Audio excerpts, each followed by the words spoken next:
जम्मू कश्मीर के पुलवामा में सुरक्षा बलों और आतंकियों के बीच मुठभेड़, एक आतंकवादी मारा गया, 1 से 2 आतंकियों के और छिपे होने की खबर।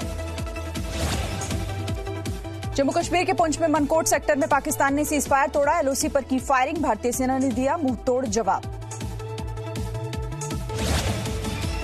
जासूसी के आरोप में पकड़े गए पाकिस्तानी उच्चायोग के दोनों कर्मियों को वाघा बॉर्डर के जरिए पाकिस्तान वापस भेजा गया, बीएसएफ ने दोनों को पाकिस्तानी अधिकारियों के हवाले किया। पाकिस्तानी उच्चायोग के अधिकारियों की जासूसी मामले में दिल्ली पुलिस ने दर्ज की एफआईआर, उच्चायोग के दोनों अधिकारी आबिद और ताहिर के पास से पकड़े गए थे सेना से जुड़े हुए महत्वपूर्ण दस्तावेज। एफआईआर में दर्ज रिपोर्ट के मुताबिक आबिद और ताहिर पाकिस्तान में बैठे आईएसआई के अधिकारी के इशारे पर भारतीय रेलवे और भारतीय सेना में पैसे के दम पर घुसपैठ करने की कोशिश में थे।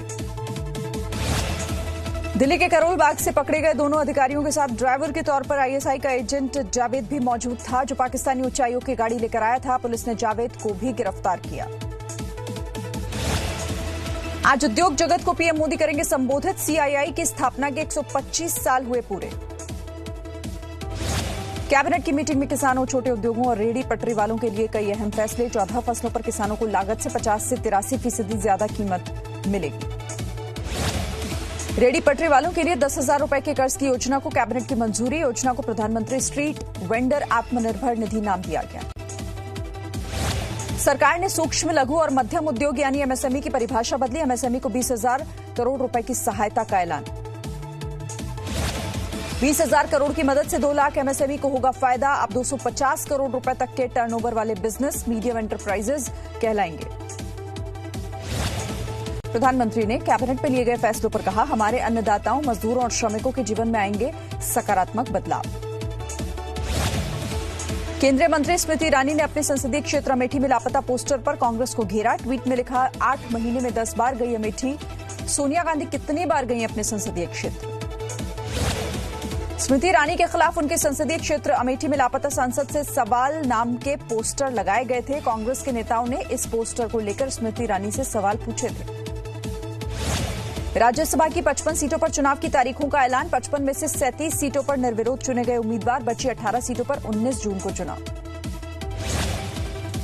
राज्यसभा की 55 सीटों के लिए 26 मार्च को होना था चुनाव, लेकिन कोरोना महामारी के चलते टाल दिया गया था।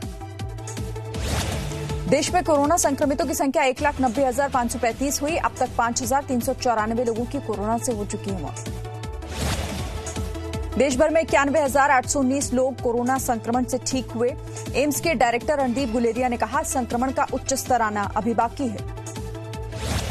कोरोना के बढ़ रहे मामलों को लेकर दिल्ली सरकार ने बड़ा फैसला किया, दिल्ली की सीमा 1 हफ्ते के लिए सील कर दी गई। दिल्ली बॉर्डर को आगे सील करने को लेकर दिल्ली के लोगों से अरविंद केजरीवाल ने सुझाव मांगे।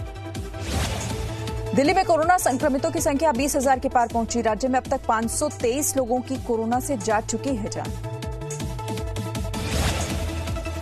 अरविंद केजरीवाल ने कहा कि दिल्ली में इलाज के लिए देश में सबसे बेहतर इंतजाम किया। दिल्ली के अस्पतालों में केवल दिल्ली के लोगों का ही इलाज हो, आप अपने सुझाव दें।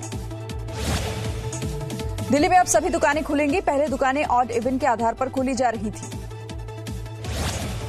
उत्तर प्रदेश के प्रतापगढ़ में दबंगों ने युवक का हाथ पैर बांधकर उसको जिंदा जलाया, युवक की हुई मौत। पुलिस अधिकारियों के सामने घंटों तक उत्पात और आगजनी करते रहे ग्रामीण। अमेरिका में आगजनी और लूटपाट को लेकर डोनाल्ड ट्रंप का बयान, कहा, दंगाइयों से निपटने के लिए सेना की होगी तैनाती, अमेरिका में दंगा करने की नहीं है इजाजत। अमेरिका के हेल्थ एक्सपर्ट्स ने आशंका जताई कि अमेरिका में चल रहे दंगों से कोरोना में और तेजी आएगी। न्यूयॉर्क के गवर्नर ने कहा कि इससे देश में कोरोना से निपटने के इंतजाम और कमजोर होंगे।